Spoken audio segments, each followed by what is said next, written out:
আইপিএলে জয়ে ফিরলেন বিরাট কোহলিরা, কাজে এলো না হার্দিক তিলকের লড়াই। বেঙ্গালুরুর কাছে হার মুম্বাইয়ের। মুম্বাইয়ের মাটিতে আইপিএলের তৃতীয় জয় পেল রয়্যাল চ্যালেঞ্জার্স বেঙ্গালুরু।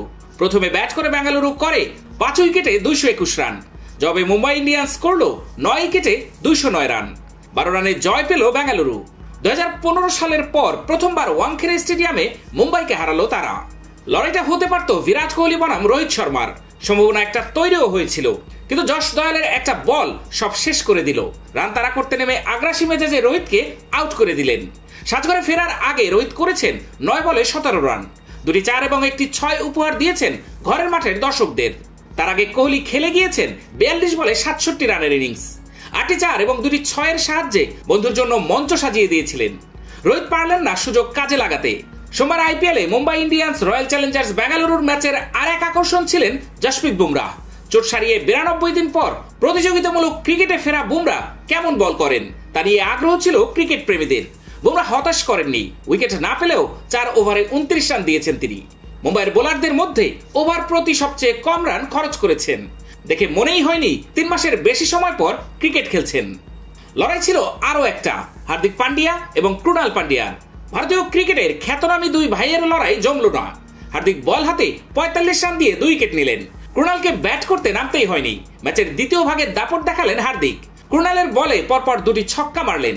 মুম্বাই অধিনায়ক অবশ্য 22 গজে এসেই ম্যাচের গতিপথ বদলানোর চেষ্টা করেন। ব্যাট হাতে দলকে লড়াইয়ে ফেরানোর আপ্রাণ চেষ্টা করলেন। শেষ ওভারের প্রথম 2 বলে উইকেট তুলে নিয়ে শেষ হাসি হাসলেন অবশ্য ক্রুনালি। শেষ পর্যন্ত 45 রানে 4 উইকেট নিলেন তিনি। 2 ভাইয়ের মুখোমুখি লড়াই না জমলেও 2 ছক্কা খাওয়া দাদাই শেষ বেলায় কেড়ে নিলেন ভাইয়ের হাসি। আগ্রহ আরো একটা বিষয় নিয়েছিল। সোমবারের আগে ওয়াংখেড়ের 22 গজের রোহিতদের বিরুদ্ধে 2-8 ব্যবধানে পিছিয়ে ছিল কোহলিরা। সেই ব্যবধান বেঙ্গালুরু কমিয়েছে। টস জিতে ফিল্ডিং করার সিদ্ধান্ত নিয়েছিলেন হার্দিক। প্রথমে ব্যাট করার সুযোগ সম্পূর্ণ কাজে লাগালেন কোহলিরা। ফিল সল্ট 4 রানে ব্যর্থ হলেও কোহলির সঙ্গে বেঙ্গালুরুর ইনিংস এগিয়ে নিয়ে যান দেবদত্ত পাড্ডিকাল। তিনি করেন 22 বলে 37, মারেন 2টি 4 ও 3টি 6।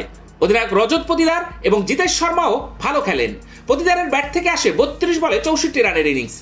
5টি 4 এবং 4টি ছক্কা মারলেন তিনি। 19 বলে 40 রান করে অপরাজিত থাকলেন জিতেশ। 2টি 4 এবং 4টি 6 এসেছে তার ব্যাট থেকে। মুম্বাইয়ের সফল bowler Hardik Trent Boult 2 wicket নিলেও খরচ করেছেন 57 রান। 10 রানে 1 উইকেট বিঘ্নেশ পুতুরের। জয়ের জন্য 222 রানের লক্ষ্যে ব্যাট করতে নেমে নিয়মিত ব্যবধানে উইকেট হারালো মুম্বাই। রোহিত ছাড়াও খুব বেশি রান পেলেন না রায়ান রিকেলটন ও উইল জ্যাক্স। সূর্যকুমার যাদব চাপের মুখে প্রত্যাশা পূরণ করতে পারলেন না। তিনি আউট হওয়ার পর রান তোলার গতিবৃদ্ধি করেন হার্দিক। তাকে সঙ্গ দিলেন তিলক ভার্মা, তাতেও লাভ হলো না। 18তম এবং 19তম ওভারে পরপর 2 জন আউট হতেই মুম্বাইয়ের জয়ের আশা শেষ হয়ে যায়। হার্দিক করলেন 15 বলে 42 রান, মারলেন 3টি 4 এবং 4টি 6। তিলকের ব্যাট থেকে এলো 29 বলে 56 রানের ইনিংস। 4টি করে 4-6 মারেন তিনি। শেষ 3 ওভারে 5 উইকেট হারিয়ে হারল মুম্বাই।